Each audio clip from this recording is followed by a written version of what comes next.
Il faut préciser que chez nous, en Afrique, nous sommes d'une culture du social, où les gens aiment plutôt être ensemble, les gens aiment les rassemblements, les gens aiment se retrouver. Et donc, toute occasion qui donne l'opportunité de se rencontrer, de se retrouver, de se regrouper, est en général bien accueillie. Et c'est pourquoi l'Église n'a pas de difficulté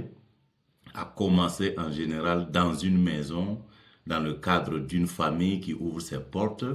qui accueille les enfants, les jeunes, les voisins, qui les invite à venir adorer, à venir écouter la parole de Dieu.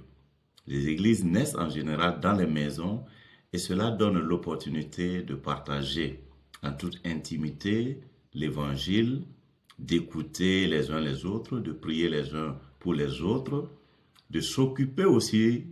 les uns des autres. Donc, c'est un ministère qui est beaucoup plus holistique et cela permet de manifester l'amour du Seigneur envers les proches, les voisins, le quartier. Et donc, c'est comme ça que les églises ont toujours commencé, mais cela demande de la part du pionnier de grands sacrifices, que toute la famille soit disposée à accueillir, à aimer, à démontrer l'amour de Dieu, mais aussi à faire des sacrifices souvent financiers et matériels. Alors pour le contexte européen, je pense qu'il serait bien aussi d'encourager cette approche, étant donné que les gens sont dans une culture de l'individualité, les rencontres chaleureuses, l'amour, la communauté, ça peut être quelque chose qui attire. Et je pense que l'Église devrait faire l'effort d'aller vers les gens en organisant des rencontres,